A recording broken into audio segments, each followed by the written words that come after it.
Urganch shahrida Yoshlar ishlari agentligi hamda Maktabgacha va maktab ta'limi vazirligi ko'magida Ta'lim va kasb 2026 xalqaro ko'rgazmasi bo'lib o'tdi.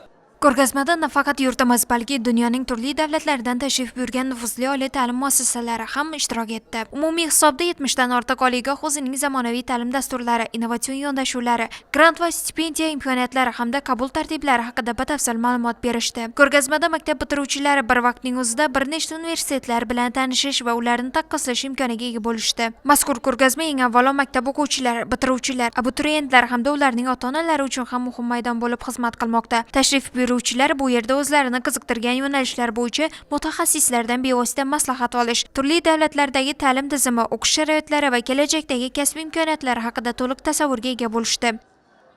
Asosiy maqsadimiz o'quvchilarning kasbga qiziqishi, oliy ta'limga qiziqishlari aniqlanib, o'zlarini kerakli bo'lgan ta'lim muassasalari kelajakdagi zarur kasblarni, ya'ni zamon talabidagi kasblar bo'yicha ma'lumotlar berilib turibdi. Bu yerda masalan ko'pgina chet el universitetlari ham o'zlarini takliflari bilan kelib turibdi. Kelajakdagi kasbi o'qitib, undan keyin kerakli kadr bo'lib chiqishlari uchun o'zlarini takliflar bilan chiqib turibdilar. O'zlariga kerakli bo'lgan ma'lumotlarni ko'p o'quvchilar masalan xorijda o'qishni istaydi. O'quvchilarimiz shu talablaridan kelib, ularni imkoniyatlar bilan tanishtirish maqsadida shu yerda uyushtirib turibmiz buni.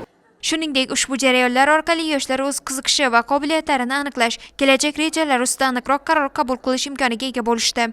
Bu yerda xalqaro universitetlar ham yig'ilgan va ular bizlarga har xil ma'lumotlarni berib o'tishdi. Ularni bergan testdan o'tadigan bo'lsak, biz ham milliy sertifikatdagi balimiz ham qo'shimcha bo'ladi ekan. Ya'ni shundan o'tsak, grantga kiramiz ekan, keyin grant foizlari suhbat asosida bo'ladi. Ya'ni o'quvchilarning bilimi, IQ'si bo'yicha testlar bo'lib, 20, 25, 50 va 100% grantlarni yutib olsak bo'ladi. Holland davlatimizda, Shveysariya, Norvegiya ko'p davlatlarni tanlab o'zimiz o'qishlar bo'ladi ekan. Grantga kirishimiz uchun bizlar avvalambor shu IELTS yoki xalqaro milliy sertifikat 0 bu ikkidan baland bo'lishi kerak yoki agar men sertifikatim yo'q, nisab topshirsam bo'ladi degan o'quvchilarimiz uchun 31-iyuldan qabul bo'ladi ekan. Shu kuni 31-iyul kuni Toshkentga tashrif buyurib, imtihondan o'tib ham o'qishga qabul qilinsak bo'ladi ekan. Juda ham foydali deb o'ylayman, chunki hozirgi bunaqa tashkil etirish avval bo'lmagan va hozir bizga kelib xalqaro universitetlar haqida ma'lumotlar olibmiz va chet elda o'qish orzuyimizni yanada kuchaytiribmiz.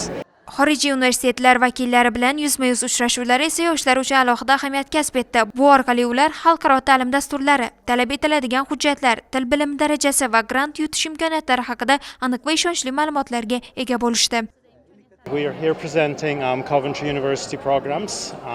Bugun biz ko'rgazmada universitetimiz dasturlarini taqdim etayotganimizdan mamnunmiz. Ushbu dasturlar orqali talabalar aynan O'zbekistonda turib, Buyuk Britaniya diplomini olish imkoniyatiga ega bo'ladilar. Bizda tashkilotlar hamkorligida 200 ta to'liq grant ajratilgan bo'lib, bu talabalarga mutlaqo bepul ta'lim olish imkonini beradi. Shuningdek, bizda ingliz va o'zbek tillarida keng qamrovli ta'lim dasturlari mavjud. Talabalar o'zlariga qulay bo'lgan formatni tanlashlari mumkin. Grant asosida tahsil olayotgan talabalar bepul o'qish bilan birga xalqaro miqyosda tan olingan diplomga ega bo'ladilar. Ushbu diplom dunyoning istalgan nuqtasida amal qiladi va O'zbekistonda hamda xorijda turli sohalarda keng imkoniyatlar eshigini ochadi. Bu esa viloyatingizda, umuman O'zbekistondagi ta'limda bilimli mutaxassislar yetishiga zamin yaratadi.